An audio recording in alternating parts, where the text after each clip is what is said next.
साथियों नमस्कार। YouTube channel साहित्यिक संवर्धन मंच पर आपका स्वागत, अभिनंदन। हम इस वीडियो में कक्षा 12वीं की अनिवार्य हिंदी प्रथम की पाठ्यपुस्तिका सृजन के 13वें अध्याय सफल प्रजातंत्र के लिए आवश्यक बातें भाषण है डॉक्टर भीमराव अंबेडकर का, और उसमें सफल प्रजातंत्रवाद के लिए कौन कौन सी आवश्यक बातें हैं, इस पूरी क्लास में उस संबंध में चर्चा करेंगे।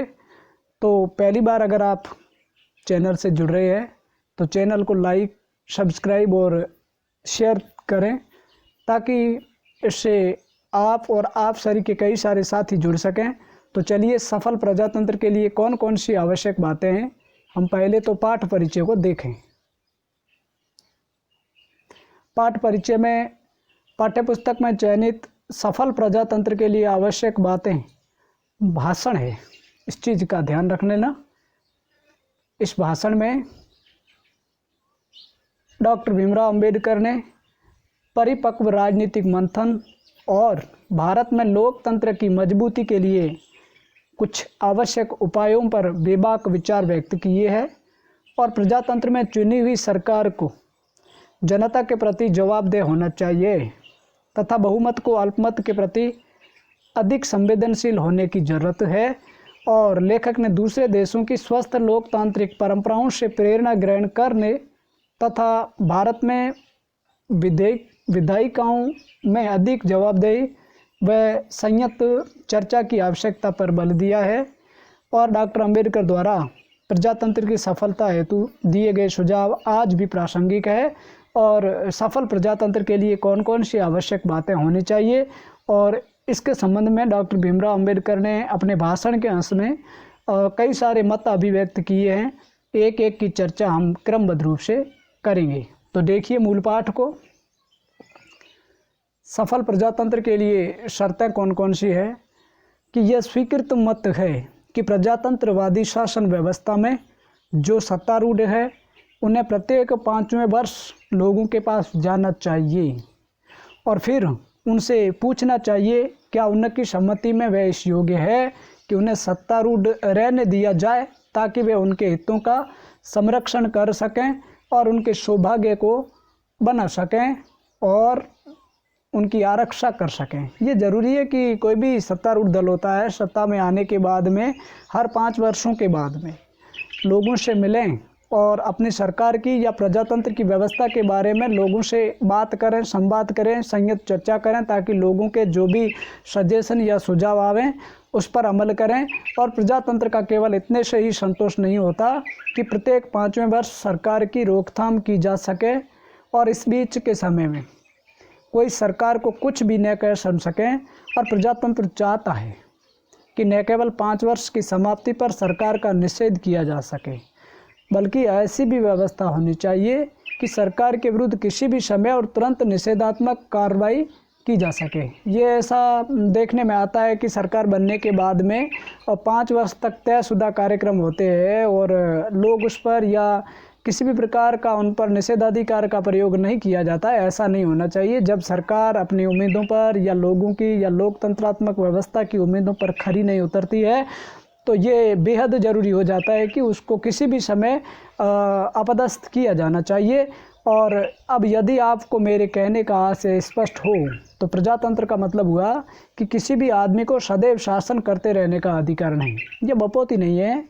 जब तक आप लोगों की भावनाओं के साथ में अच्छी कदर करते हैं तब तक आप शासन को भार या व्यवस्था को संभाल सकते हैं, और जब आप में वो काबिलियत नहीं रही तो आपको वहाँ से अपच्युत भी किया जा सकता है।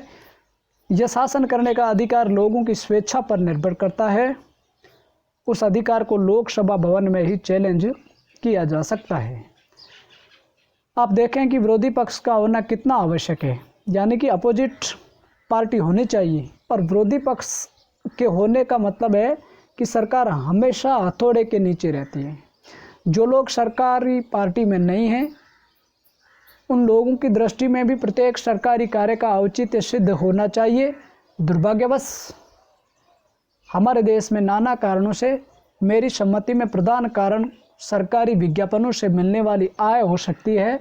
सरकारी पक्ष का कहीं ज़्यादा प्रचार होता है कि मीडिया या जो भी जनसंचार के माध्यम है, हो सकता है उसमें सरकारी पक्ष को कुछ ज़्यादा ही तवज्जो दिया जाता है और विरोधी पक्ष का बहुत कम, ऐसा डॉक्टर भीमराव अंबेडकर अपना मत अभिव्यक्त करते हैं।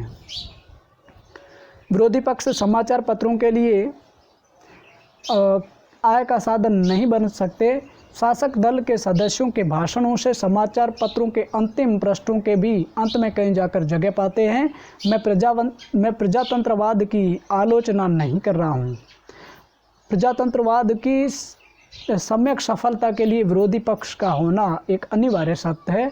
ये बहुत ज़रूरी है कि विरोधी पक्ष हों, और जब तक विरोधी पक्ष नहीं होगा तो कोई भी सरकार या सत्तारूढ़ दल है उसके द्वारा जो भी रीति नीति अपनाई जाती है उसका सारा का सारा जो ब्यौरा है वो आम जन तक नहीं पहुंच पाता है। इसलिए जो विरोधी दल है बेहद ज़रूरी है कि वो मजबूत हो।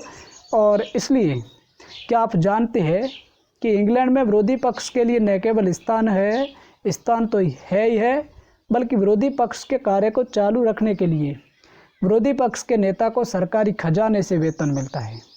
कितनी बड़ी बात है। और उसे एक सेक्रेटरी दिया जाता है, यानी कि सचिव दिया जाता है। उसे कई सांकेतिक लेखक तथा दूसरे कर्मचारी दिए जाते हैं। लोकसभा भवन में उसके लिए पृथक एक कमरा रहता है और जिसमें वह अपना कार्य चलाता है। इसी प्रकार आप देखेंगे कि कनाडा में भी जिस प्रकार प्रधानमंत्री वेतन प्राप्त करता है उसी प्रकार विरोधी पक्ष का नेता भी वेतन प्राप्त करता है।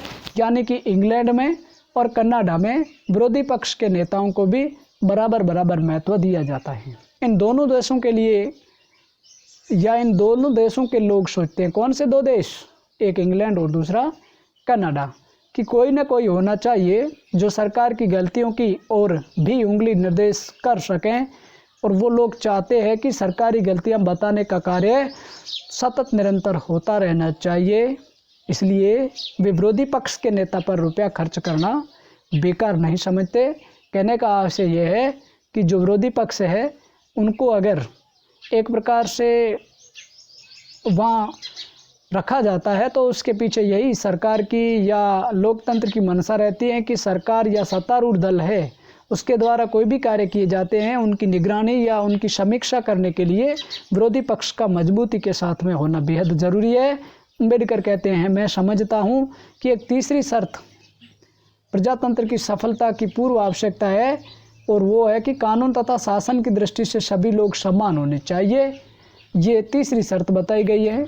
यद्यपि ऐसे छुटपुट अवसर गिनाए जा सकता है जहाँ कानून की समान दृष्टि नहीं रहती, तो भी मैं नहीं समझता कि इस समय मुझे कानून की दृष्टि में समानता के बारे में बहुत कुछ अधिक कहना चाहिए।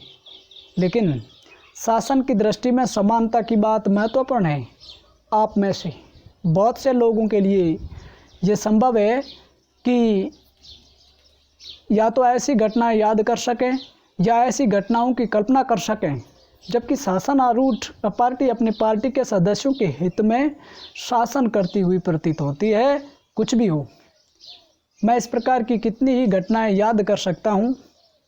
आप कल्पना करें कि एक कानून है जो कहता है कि कोई भी आदमी बिना लाइसेंस के किसी विशेष वस्तु का व्यापार नहीं कर सकता, चाहे कोई भी हो, आम हो चाहे खास हो। उनके पास में लाइसेंस हो तो वो किसी काम विशेष को कर सकता है, क्योंकि कानून सबके लिए एक समान है।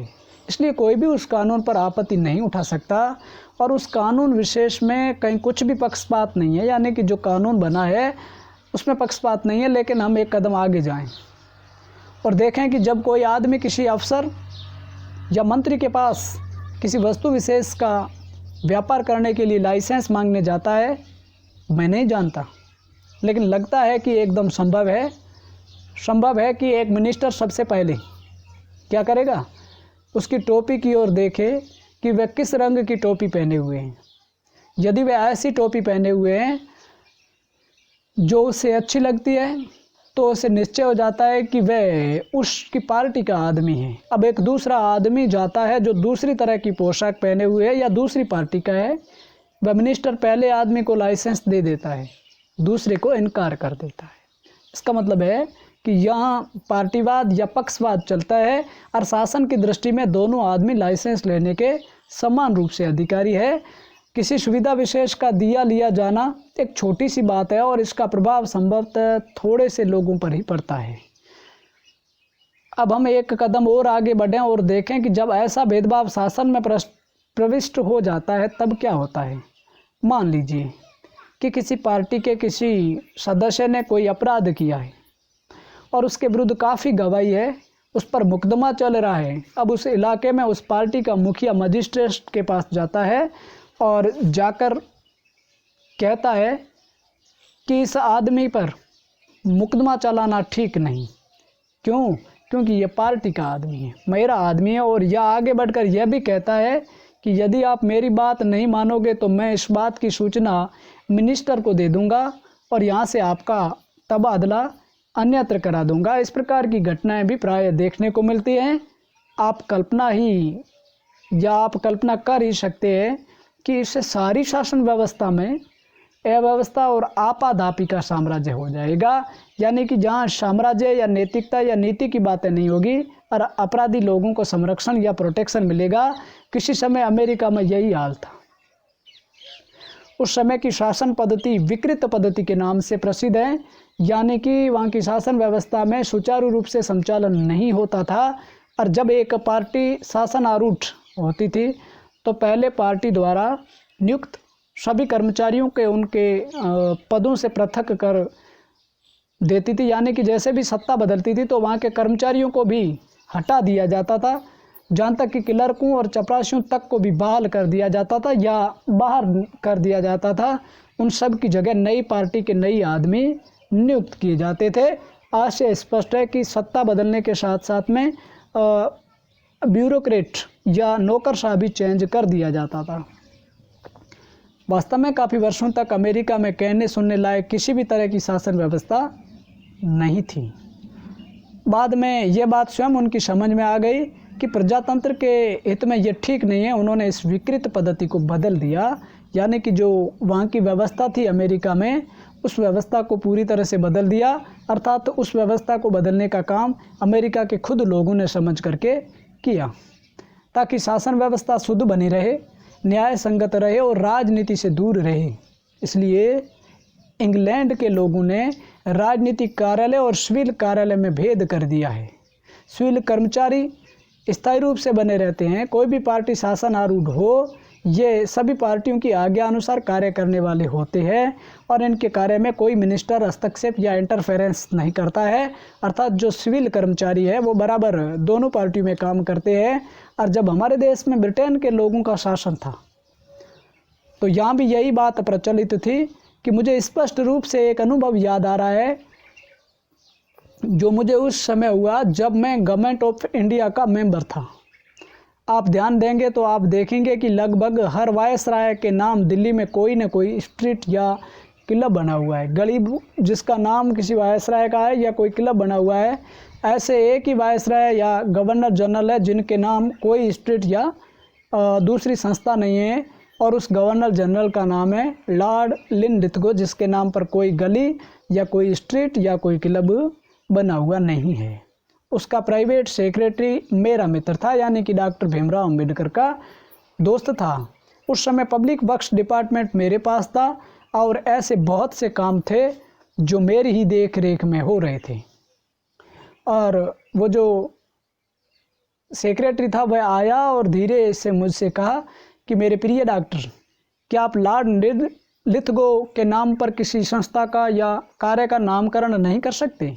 उसने कहा, ये बुरी तरह खटकता है कि सभी का नाम है, केवल उनका ही नाम नहीं है, अर्थात और लॉर्ड लिथगो का नाम नहीं है। मैंने कहा मैं विचार करूँगा।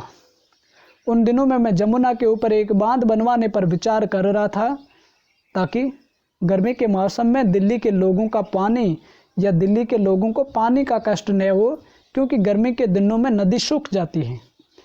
मैंने अपने सेक्रेटरी को, जिनका नाम एस.सी. परायर था और जो एक यूरोपियन था, कहा, परायर महाशय, वायसराय के सेक्रेटरी ने मुझे ये बात कही है, क्या तुम समझते हो कि इस संबंध में हम कुछ कर सकते हैं? आप क्या समझते हैं कि उसने उत्तर दिया होगा? उसका जवाब क्या था कि महोदय, हमें ऐसा कुछ भी नहीं करना चाहिए।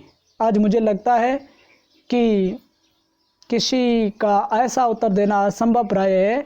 मिनिस्टर की इच्छा के प्रतिकूल किसी अफसर का कुछ कहना आज मुझे एकदम असंभव लगता है। लेकिन उन दोनों यह संभव था कि क्योंकि ब्रिटेन की तरह हमने भी बुद्धिमत्तापूर्ण फैसला कर रखा था कि सरकार की शासन व्यवस्था में दखल नहीं देना चाहिए, यानी कि जो उनका अफसर था या उनका सेक्रेटरी था उनके मत का भी बराबर कदर किया जाता था। आजकल ऐसा नहीं होता है कि सरकार का काम है पॉलिसी या नीति को तय करना।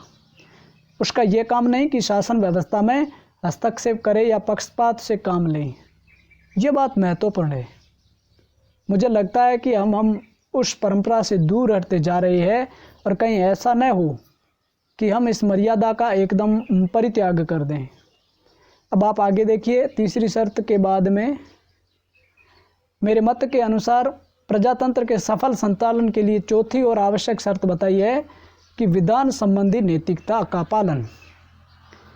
बहुत से लोगों के मन में विधान के लिए बड़ा उत्साह है। मैं उन लोगों में से हूँ जो वर्तमान विधान को एकदम फेंक देने के लिए तैयार है, कम से कम नए सिरे से इसकी रचना करने के लिए। लेकिन हम ये बात भूल जाते हैं कि हमारे विधान में कानूनी व्यवस्था तो है, लेकिन जिस चीज़ को हम विधान संबंधी नैतिकता कहते हैं उसका अस्थिपंजर मात्र है, यानी कि वो दर हकीकत में कुछ नहीं है। आगे देखिए,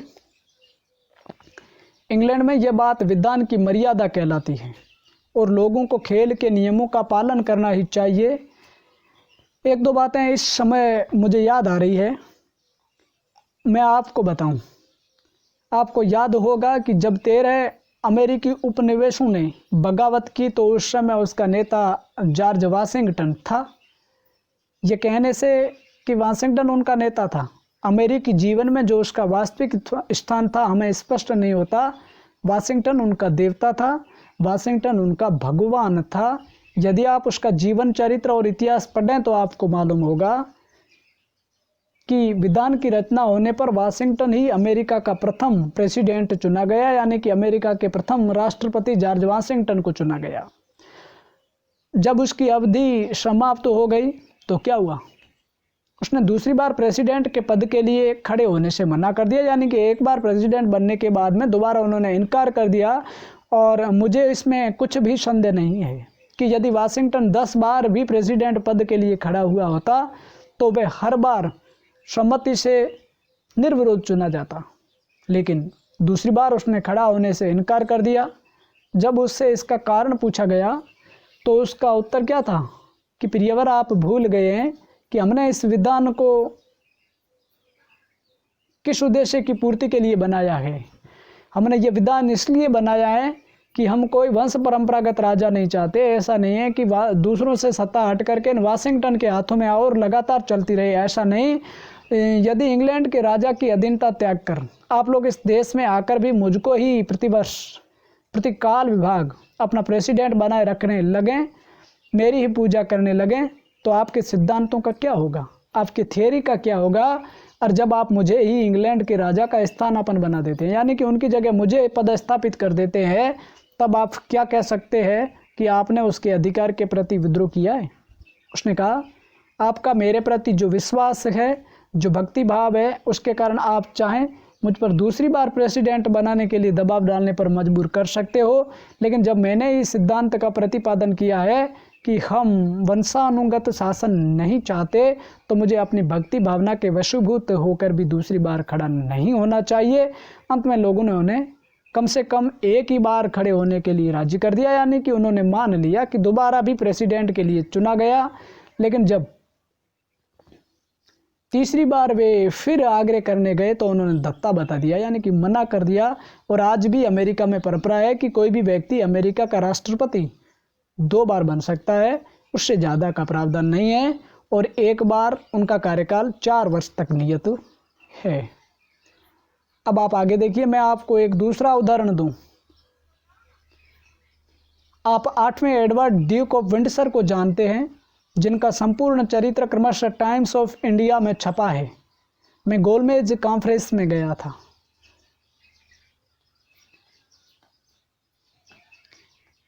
उस समय वहाँ बड़ा भारी विवाद चल रहा था। प्रश्न यही था कि राजा को अपनी पसंद की किसी सामान्य स्थिति की औरत से शादी करने का अधिकार है, जबकि वह यह भी नहीं चाहता कि औरत रानी मानी जाए। विवादास्पद बात, अथवा उसे इतनी भी व्यक्तिगत स्वतंत्रता नहीं है और उसे ऐसा करने के लिए सिंहासन का त्याग ही करना पड़ेगा। श्री बाल्डविन बादशाह के उस औरत से शादी करने का विरोधी था। वह किसी तरह राजी नहीं हो सकता था। उसने कहा, यदि तुम मेरा कहना नहीं मानते तो तुम्हें राजगद्दी छोड़ देनी पड़ेगी। हमारा मित्र चर्चिल 8वें एडवर्ड का मित्र था। वह उसे उत्साहित कर रहा था। उस समय मजदूर दल विरोधी दल में था। लेबर पार्टी की बात है, उनका बहुमत नहीं था। मुझे अच्छी तरह याद है कि मजदूर दल ने इस बात पर गंभीरता से विचार किया कि क्या अच्छा नहीं होगा कि इस बात को लेकर श्री बाल्डविन को हराने की कोशिश की जाए, क्योंकि राजा के प्रति वफादार होने के कारण अनुदार दल के बहुत से लोग उनका साथ देने के लिए तैयार हो जाते थे, एग्री हो जाते थे। लेकिन मुझे याद है कि स्वर्गीय प्रोफेसर लास्की ने हेराल्ड में कई लेख लिखकर मजदूर दल के किसी ऐसे प्रयास की निंदा की। उन्होंने कहा, हमारी यह परंपरागत मर्यादा है कि बादशाह को प्रधानमंत्री की सलाह माननी ही चाहिए, कोई भी बादशाह हो। यदि हम इस प्रश्न को खड़ा करके श्री बाल्डविन को हरा देंगे तो ऐसा करना हमारी गलती होगी, क्योंकि ऐसा करने से बादशाह को ही बल मिलेगा। मजदूर दल ने उनकी सलाह मानी और कुछ नहीं किया, यानी कि एग्री हो गए उनकी एडवाइस पर।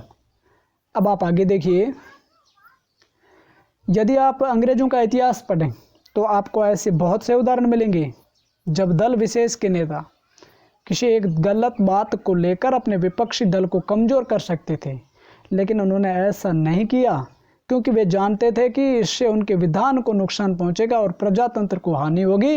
यानी कि वो विधान या कानून जो है उनको प्रायोरिटी देते थे, प्राथमिकता देते थे। पार्टी एक अलग विषय है, लेकिन उनकी विचारधारा भी अलग हो सकती है, मगर देश के लिए जो विधान बना है उसके लिए सबसे पहले काम करते थे। अब आप आगे देखें, प्रजातंत्र की सफलता के लिए अगली बात जो है वो है कि अल्पमत पर बहुमत का अत्याचार न हो। ऐसा नहीं हो कि जो बहुमत में है, जिनके पास में ज़्यादा मताधिकार है, वो अत्याचार करें। अल्पमत का हमेशा यह विश्वास बना रहना चाहिए कि यद्यपि शासन की बागडोर बहुमत के हाथ में है, तो भी अल्पमत को हानि न पहुँचने की संभावना नहीं रहे और अल्पमत पर कोई अनुचित प्रहार नहीं किया जा रहा है। यह एक ऐसी बात है कि जिनका ब्रिटेन की पार्लियामेंट में बहुत ख्याल रखा जाता है, ध्यान रखा जाता है। आप में से काफ़ी लोगों को इंग्लैंड के 1831 के चुनावों के परिणाम याद होंगे। उस समय श्री रैमजे मैकडॉनल्ड ने मजदूर दल से त्याग पत्र दे दिया था और एक राष्ट्रीय सरकार की स्थापना की थी। चुनाव आया तो जिस मजदूर दल को मैं समझता हूँ 150 सदस्य थे, 650 की कुल सदस्य संख्या में से केवल 50 रह गए। श्री बाल्डविन प्रधानमंत्री बने, तब मैं वहीं था, लेकिन मैंने एक बार भी कहीं यह नहीं सुना कि मजदूर दल के इन 50 जनों को अल्पमत ने अनुदार दल के बहुमत की तुलना में बहुत ही अल्पमत में था कभी इस बात की शिकायत भी की हो कि उन्हें बोलने का या बोलने के उचित अधिकार से वंचित रखा गया या विरोध करने का अवसर नहीं दिया गया अथवा प्रस्ताव उपस्थित करने की सुविधा नहीं दी गई। यानी कि अल्पमत में थे, यानी कि 650 में से कुल उनके 50 सदस्य थे, उसके बावजूद भी उनको बराबर बोलने का अवसर, अपने प्रस्ताव को रखने का अवसर, अपनी बात को रखने का अवसर। कहने का भाव अर्थ यह है कि उन्हें कभी भी इस प्रकार से नहीं लगा कि हमारे साथ में अल्पमत होने के कारण व्यवहार जो होना चाहिए उससे हटकर किया जा रहा है। अब जरा आप अपनी पार्लियामेंट की ओर देखें, हमारी संसद की ओर देखें। ये जो विरोधी पक्ष के लोग लगातार निंदा का प्रस्ताव या कार्य स्थगित करने का प्रस्ताव लाते रहते हैं, मैं उसका समर्थन नहीं करता, लेकिन तब भी अपने इस बात की ओर ध्यान दिया होगा कि चाहे निंदा का प्रस्ताव हो या कार्य स्थगन का प्रस्ताव हो, शायद ही कभी किसी प्रस्ताव पर विचार विमर्श हुआ होगा। ये पार्लियामेंट के संदर्भ में है। मुझे इससे काफ़ी आश्चर्य हो रहा है जब मैं ब्रिटेन की पार्लियामेंट के वाद विवाद की रिपोर्ट पढ़ता हूँ तो मुझे एक अवसर नहीं दिखाई देता जब अध्यक्ष ने किसी कार्य को स्थगित करने के प्रस्ताव पर विचार करने की अनुमति न दी हो। हाँ, यदि सरकारी आज्ञा हो तो दूसरी बात है। जब मैं बम्बई विधानसभा का सदस्य था तो हमारे मित्रों में से कुछ, श्री मोरारजी, श्री मुंशी तथा खरे और दूसरे कुछ लोग सत्तारूढ़ थे। उन्होंने एक भी बार किसी काम रोको प्रस्ताव पर चर्चा नहीं होने दी। यानी कि हमारी पार्लियामेंट पर यहाँ प्रश्न उठा है कि यहाँ पर अल्पमत पर बहुमत दबाव की राजनीति करता है, यानी कि अल्पमत की नहीं सुनी जाती है। या तो हमारे मित्र श्री मावलंकर, जो उस समय अध्यक्ष या लोकसभा अध्यक्ष स्पीकर थे, उसने विधान बाह्य कहकर सहायक हो जाते थे, या जैसा उन्होंने स्वीकार किया मिनिस्टर विरोध कर देते थे। आप जानते हैं कि जब एक मिनिस्टर विरोध कर देता है तब क्या करना होता है। जब एक मिनिस्टर विरोध कर देता है तो भी आदमी काम रोको प्रस्ताव लाता है। उसमें जो भी नियमित संख्या होती है तद अनुसार 30 या 40 हस्ताक्षर उपस्थित करने पड़ते हैं। यह हो सकता है कि यदि सरकार इस बात का निश्चय कर ले कि वह ऐसे सब काम रोको प्रस्ताव जो ऐसे लोगों की ओर उपस्थित किए जाते हैं जो 4, 5 या 6 जैसी अल्पसंख्या में लोकसभा के सदस्य है, तो अल्पमत रखने वाली जातियों या वर्गों को कभी भी ऐसा अवसर न मिलेगा कि वे अपनी भावनाओं की अभिव्यक्ति कर सकें। यानी कि कोई अपनी भावनाओं की, कोई अपने विचार रखना चाहें तो अल्पमत को अवसर मिलना चाहिए। और इसका परिणाम क्या होता है, इन अल्पमतों में इस प्रकार की विधान विरोधी भावना पैदा हो जाती है। इसलिए यह आवश्यक है कि बहुमत कोई ऐसा काम न करे जिससे अल्पमत के प्रति उसका निरंकुश व्यवहार कहा जा सके। यानी कि अल्पमत के या अल्प लोग हैं उनके भी विचारों को सुने, उन पर अमल करें, उनको बड़ी बारीकी से समझ करके उन पर भी निर्णय लिया जाए। मैं एक ही बात कहूँगा और उसके बाद अपना भाषण बंद कर दूँगा। मैं समझता हूँ प्रजातंत्र की सफलता के लिए आवश्यक है कि समाज नैतिक नियमों का पालन करे। कुछ मॉरल रूल्स हैं कि कुछ ऐसा हुआ है कि राजनीति शास्त्र में आचार्यों ने शायद प्रश्न के इस पहलू पर कभी विचार ही नहीं किया है। उनकी दृष्टि में नीतिपरायण होना एक बात है और राजनीति होना दूसरी बात। आप राजनीति सीख सकते हैं लेकिन नीति के विषय में कोरे अज्ञानी बने रह सकते हैं। मानो राजनीति बिना नीति के सफल हो सकती हो। मुझे तो यह एक आश्चर्य में डालने वाली स्थापना मालूम होती है। तो प्रजातंत्र में होता क्या है, हम एक स्वतंत्र सरकार में प्रजातंत्र की चर्चा प्रायः करते हैं। स्वतंत्र सरकार से हमारा क्या अभिप्राय होता है, इसका मतलब है जीवन के विशाल क्षेत्र में लोग बिना कानून के हस्तक्षेप के अपना रोज का कारोबार चला सकते हैं। और ये कानून बनाना पड़े तो कानून बनाने वाले को या कानून बनाने वाले का यह विश्वास है कि वह समाज विशेष इतना सदाचार परायण, नैतिकता परायण अवश्य होगा कि उसमें उस कानून का पालन हो सके। जिस एक आदमी ने प्रजातंत्र के इस पहलू पर भी ध्यान दिया है वह मैं समझता हूँ कि लाश की माँ से है। अपने एक ग्रंथ में उन्होंने स्पष्ट लिखा है कि प्रजातंत्र में यह मानकर चला जाता है कि समाज नीति परायण है। जहाँ समाज में नैतिकता नहीं है, जहाँ समाज में नीति परायणता नहीं है, ऐसा समाज आगे नहीं बढ़ सकता। और यदि समाज नीति परायण न हो तो प्रजातंत्र टिका नहीं रह सकता, जैसा इस समय हमारे अपने देश में हो रहा है। यानी कि जहाँ नीति नहीं है या नीति सम्मतता नहीं है वहाँ पर प्रजातंत्र कोई शासन की व्यवस्था अच्छे से अच्छा जो शासन हो सकता है वो भी प्रजातंत्र के चलते भी नीति या नीति परायणता के न होने पर प्रजातंत्र सफल नहीं हो सकता। और अंतिम बात, मेरे मत के अनुसार जिसके बिना प्रजातंत्र का काम नहीं चल सकता है और वह है कि सार्वजनिक अंतरात्मा। इसमें कोई संदेह नहीं कि कुछ न कुछ अन्याय हर देश में होता है, लेकिन अन्याय की मात्रा समान नहीं है। कुछ देशों में अन्याय का प्रभाव बहुत अधिक है, कुछ ऐसे भी है जो अन्याय के बोझ से एकदम पिसे जा रहे हैं, यानी कि उन पर सबसे ज़्यादा अत्याचार हो रहा है। और बिना किसी कठिनाई के हम इंग्लैंड के यहूदियों की बात ले सकते हैं। इन लोगों को कुछ ऐसे अन्यायों को सहन करना पड़ा जिन्हें ईसाइयों को कभी सहन नहीं करना पड़ा।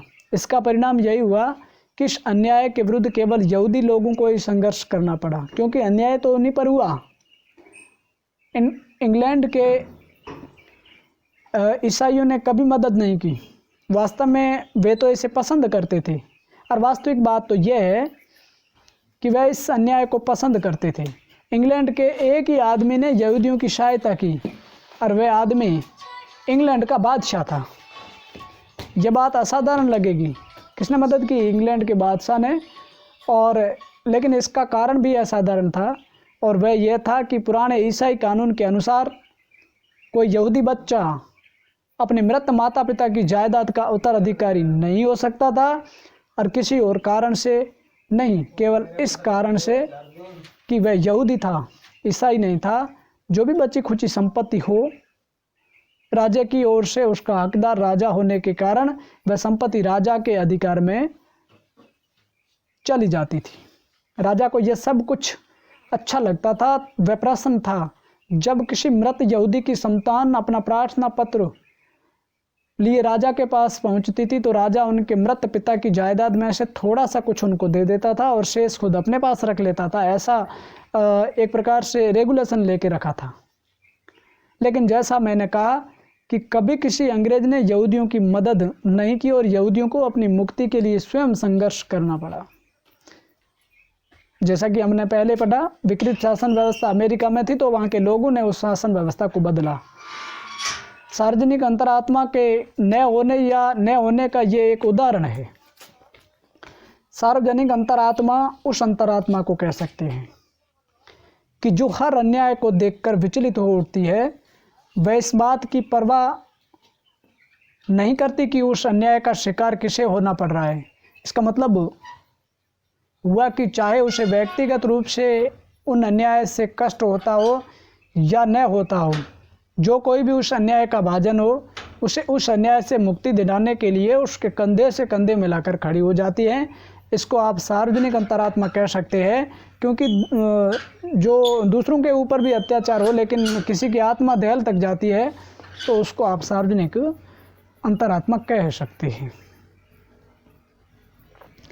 आप अफ्रीका का उदाहरण लें, एकदम ताज़ा उदाहरण।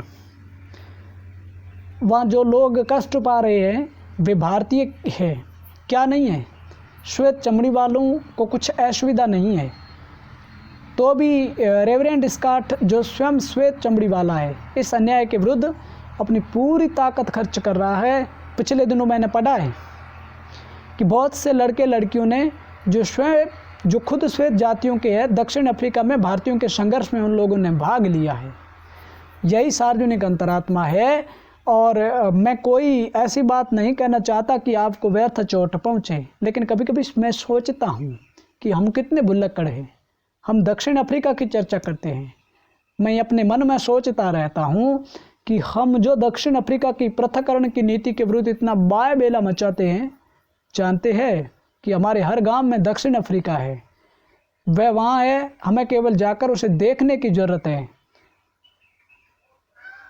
लेकिन तब भी मैंने शायद ही किसी को देखा हो जो स्वयं दलित वर्ग का न हो, लेकिन तब भी दलित वर्ग का पक्ष लेकर खड़ा हो। क्यों? क्योंकि यहाँ सार्वजनिक अंतरात्मा नहीं है, यानी कि दलितों के साथ में सामान्य या सवर्ण नहीं उठ रहे हैं। ये ऐसा डॉक्टर भीमराव अंबेडकर का मानना है। यदि यही होता रहा तो हम अपने में और अपने भारत में ही कैदी बने रहेंगे। अल्पमत वाले जो इस अन्याय के तले पिस रहे हैं, बहुमत वालों से कभी किसी प्रकार की सहायता न प्राप्त करेंगे जिससे वे इस अन्याय से मुक्त हो सकेंगे। इन सब से भी विद्रोह की भावना बढ़ती है, और जिस प्रकार प्रजातंत्र को खतरा पैदा हो जाता है। जो कुछ मैंने कहा वह ऐसे पिटे पिटाए स्थिर सिद्धांत नहीं है जिनका किसी राजनीतिज्ञ शास्त्र ने आविष्कार किया हो। भिन्न भिन्न देशों के राजनीतिक इतिहासों का अध्ययन करने से मेरे मन में या मेरे मन पर जो संस्कार पड़ा, यह सब उसी का चित्र मात्र है, यानी कि उसी का प्रस्तुतिकरण है। मेरा विश्वास है कि प्रजातंत्र को बनाए रखने के लिए यह आवश्यक शर्तें हैं। तो पूरा वीडियो हमने देखा, इसमें आपने देखा कि प्रजातंत्रवाद के लिए कौन कौन सी आवश्यक शर्तें होनी चाहिए, या किसी भी देश में या किसी भी राजनीतिक व्यवस्था में या किसी भी राज्य में। प्रजातंत्र का संचालन सफल रूप से होना चाहिए। डॉक्टर भीमराव अम्बेडकर ने उसके संबंध में कई सारे अपने सुझाव या कई सारे अपने अनुभव जो दुनिया भर के देशों के या दुनिया भर के कॉन्स्टिट्यूशन या दुनिया भर के संविधान को पढ़ करके प्रस्तुत किया। और आपने इसको पढ़ा, मैं समझता हूँ अपना जो संवाद या जो डिबेट जो बातचीत हुई है इसमें आप अच्छे से समझ गए होंगे। और ये आपके न केवल पाठ्यक्रम के अनुसार बल्कि पॉलिटिकल अप्रोच की दृष्टि से भी अगर देखा जाए तो भी पाठ अच्छा है। और मिलते रहेंगे इस प्रकार के अन्य प्रकरणों के साथ। अब लेते हैं आपसे इजाज़त। जय हिंद, जय भारत। और आज रक्षाबंधन का पर्व है जो संस्कृत दिवस के रूप में भी मनाया जाता है। और आप सभी को बहुत बहुत शुभकामनाएं। धन्यवाद।